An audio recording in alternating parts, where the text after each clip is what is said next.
Hi, guys, and welcome to this episode of the Exact Marketing Advice Podcast. And today I have Liz Ferrari here with me. Liz, welcome. Thanks for having me. Excited to talk with you today. Yes, absolutely. So, if you will, just tell me a little bit about yourself and about your agency. Sure. Like you said, my name is Liz Ferrari. I'm the Business Development Director at Avail Media. We are a Houston headquartered media agency. And I say media agency because we specialize in media planning and buying exclusively. So while we can help support and talk about creative, we are not the team that'd be executing it. We are the team that makes sure that beautiful message that your creative team or your internal or external partner has created gets in front of the right audience. So that's really, in a nutshell, who we are and what we do. Awesome. So, tell me some of kind of the unique ways that you guys target audiences. Yeah, so we really are researchers at heart. It all starts at planning. A lot of that's like listening to our clients and really understanding and digging deep into who their target audience or audiences are. Targeting can be anything from behavioral to geographic. Obviously, you have your very standard demographics, adults 25-54. But where the real magic happens is digging deeper and understanding what motivates people to take action or become a customer of our clients. And that comes in all different forms of motivators. So we're looking at things like Nielsen data to understand where media consumption habits happen, or Scarborough data that brings in localized habits. There's so many different things that you can, that are available now, especially, not now, it's been for like years, everything you're doing on the internet is being tracked on your phone. And so those data points can come in to help direct where the best place to reach a client's audience is. Absolutely. So, what kind of unique challenges have you guys encountered marketing to clients in the media space?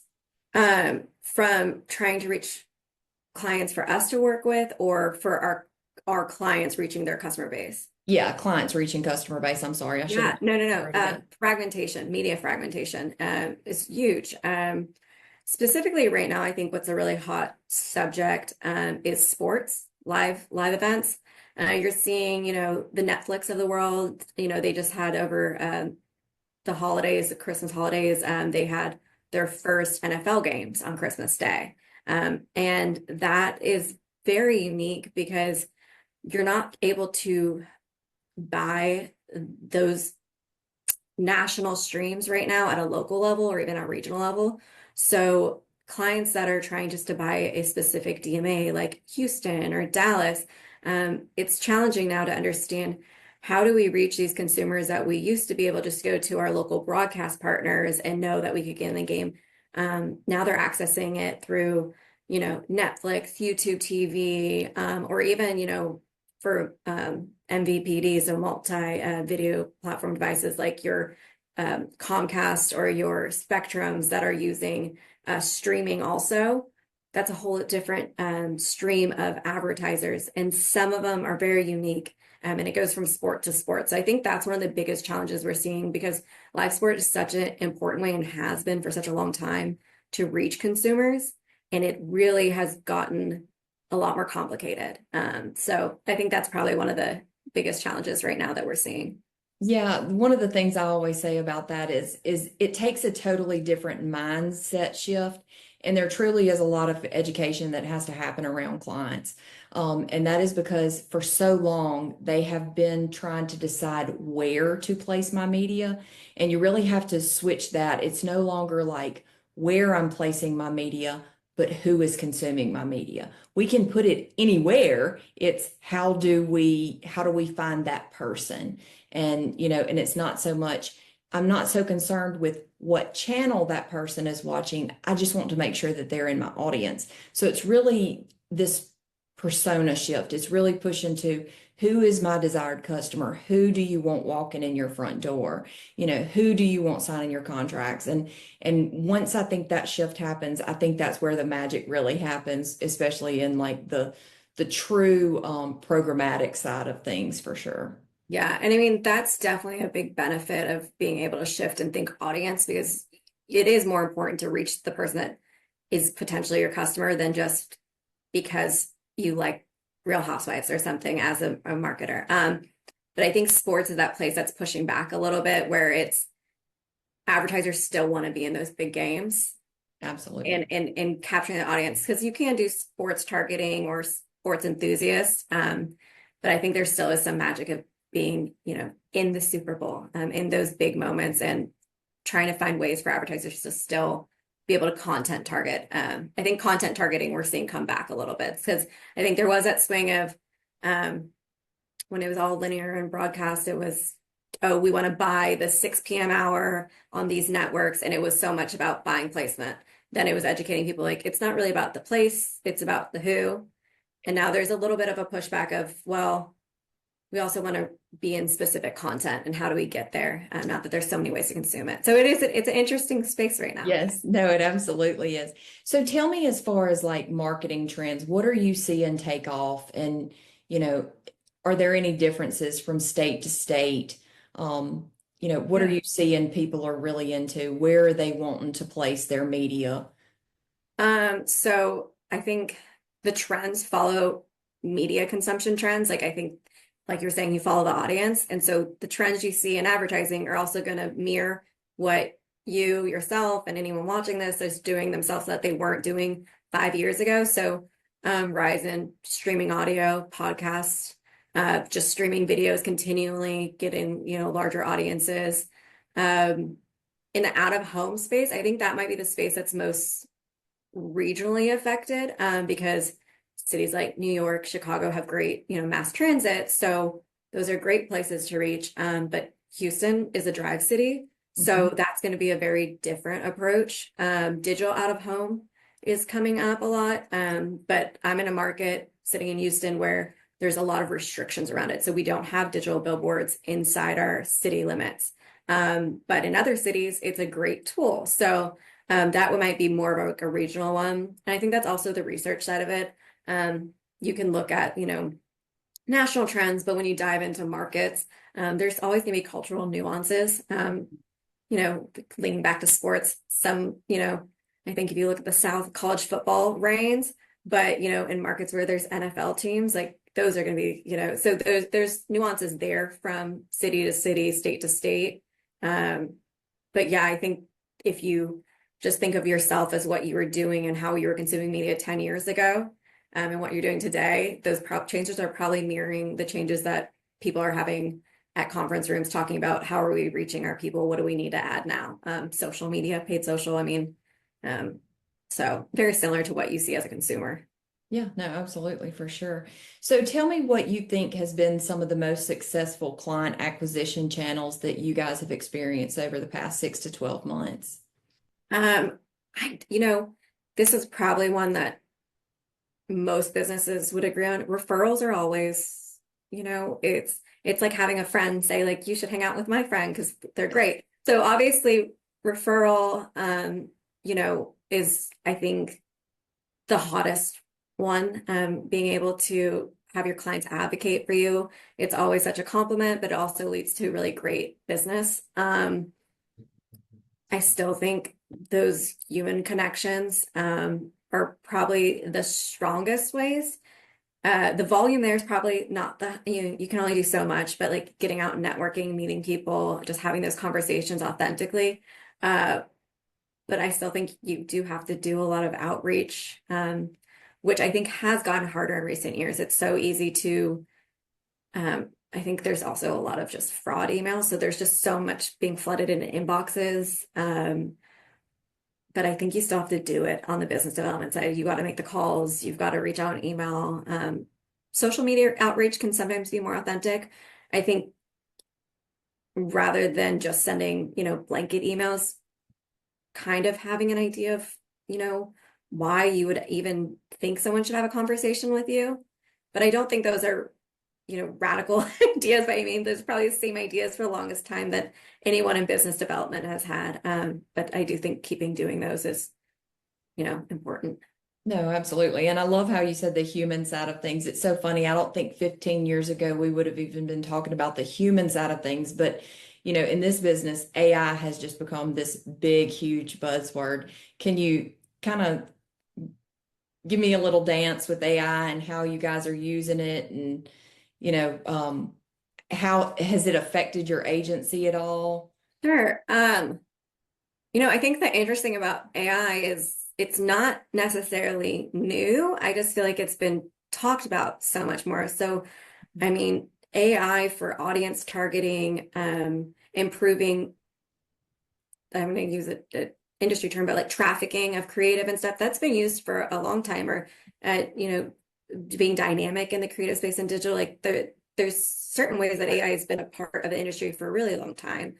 Um, in the newer ways, I think it has helped people, work a little bit quicker. I mean, even just plugging stuff into ChatGPT, um, can you review this? Can you make sure it makes sense? It helps with RFPs and proposals, Can you help me meet my character Yeah, limitations? exactly. So we're seeing it there, from where we're seeing it in media and advertising. Recent trends that we're seeing is, this one's kind of interesting. Content targeting. So rather than it just being like these shows are travel related because they say like, shows from, Travel Channel or whatever, they're actually using AI to go through episodes and content to categorize specific episodes. So like Friends, if you were trying to reach, people that are interested in travel, like you wouldn't just necessarily run in all the Friends episodes, but you could run in the episode where they go to England for Ross's wedding. So that's kind of an interesting way, because for humans to go through and like scroll content and tag things, that's not going to happen. But having AI make us a little smarter, we're seeing that a lot. So just definitely on the targeting side and, dynamic creative. Oh no, absolutely. And I love, all the AI lookalike audiences and how all the platforms have really just kind of integrated it for us. It kind of makes life easier, but it is nice to know that you can get in front of the right people by using people that you're already connected with and really looking at their demographics closely and mirroring them. So definitely some cool things coming out of the AI world that are really kind of exciting.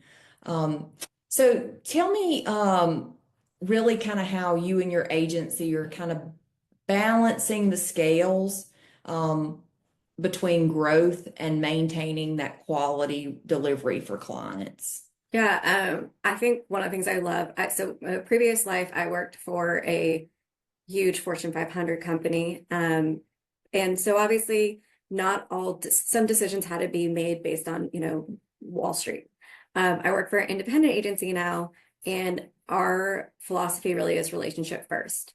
We are going to look for clients that, it's not just about short term. We're going to be able to develop long-term relationships, where we can, look out for them, best way possible. And I think when you're thinking long term, you're less likely to push clients into doing things that maybe don't make the most sense for them. Because sometimes it's just they're not ready yet. Sometimes the size of their business isn't in a place where they can support certain types of media. Um, and so just not having that pressure of driving short-term revenue, I think allows us to make decisions on the best, for our clients.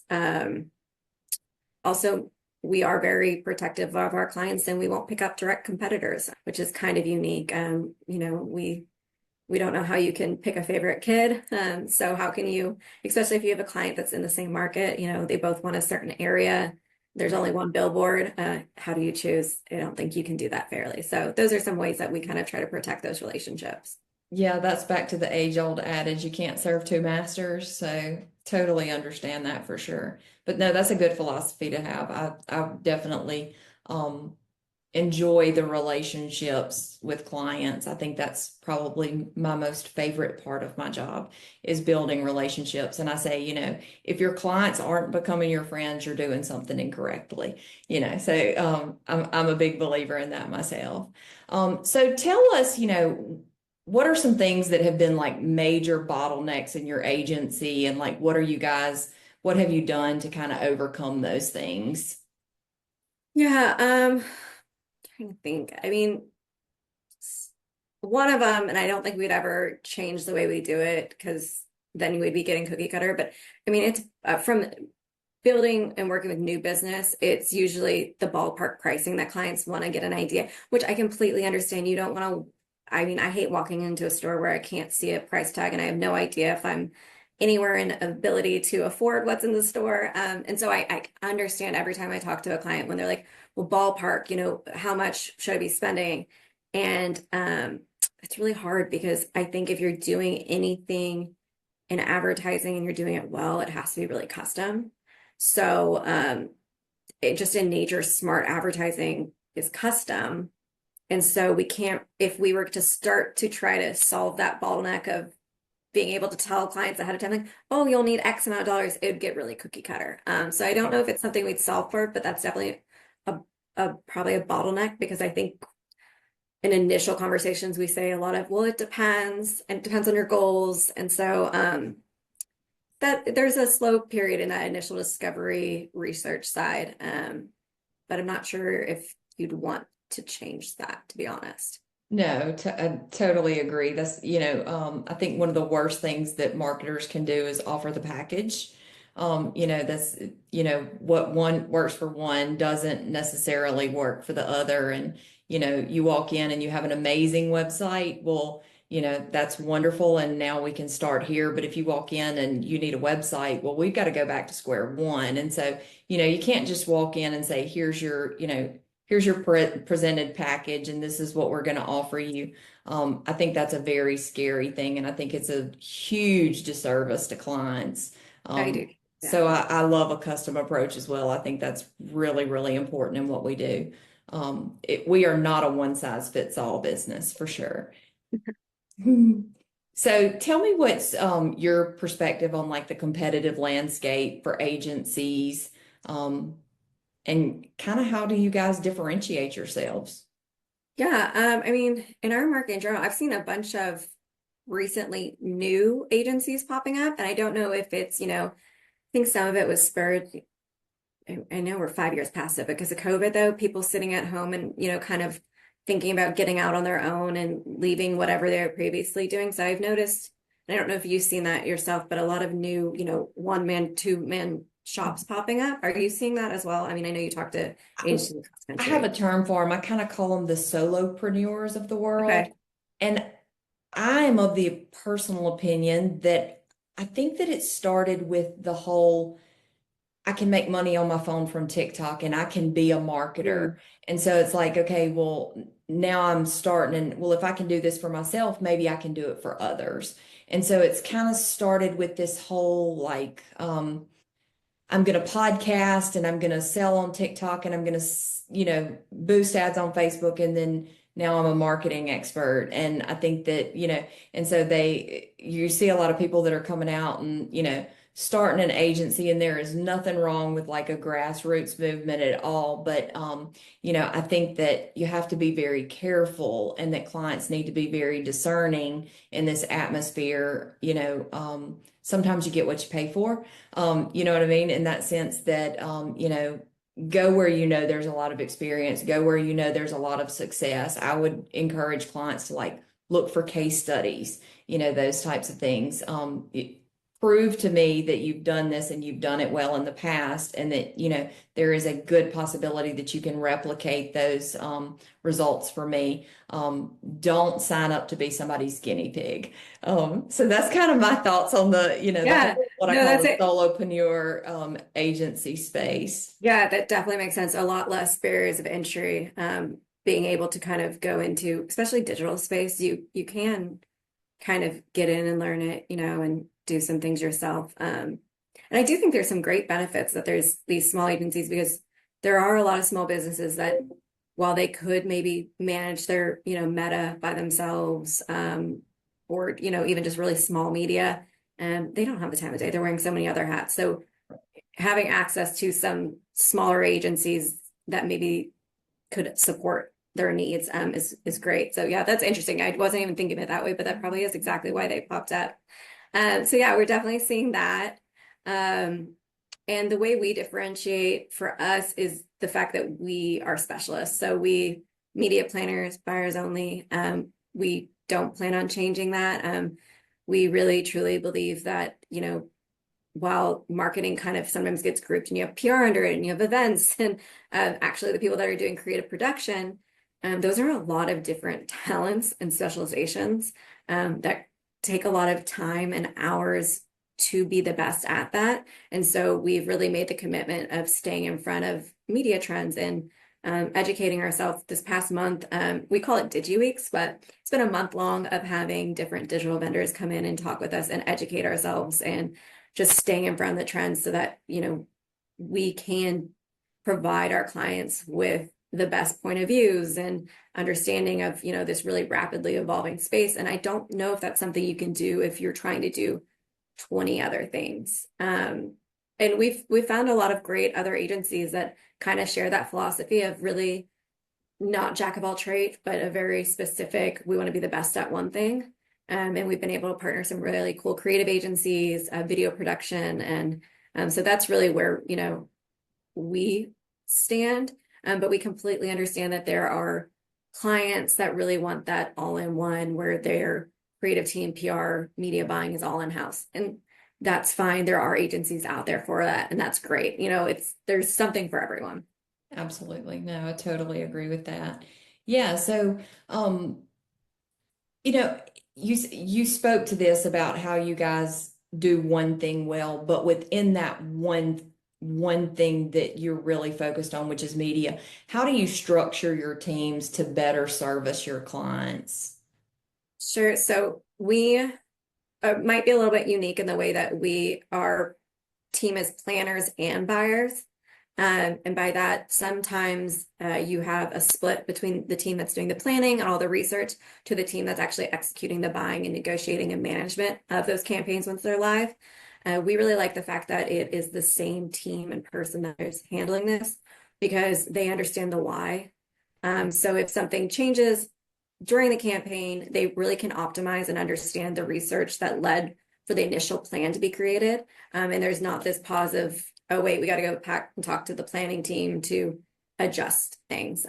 So that's how, our structure is that everyone on the team is cross-trained. We don't have a specific digital team. We don't have a specific traditional team. Everyone on our team can buy and plan radio, TV, streaming, in that way, they're a jack of all trades, but in a very specialized space. Absolutely. No, totally agree. I'm sure that in and of itself relieves a ton of bottlenecks, and saves a ton of time and is a very efficient thing to do. That's for sure. Yeah. So tell me what roles within your organization you feel have been just absolutely crucial to your success.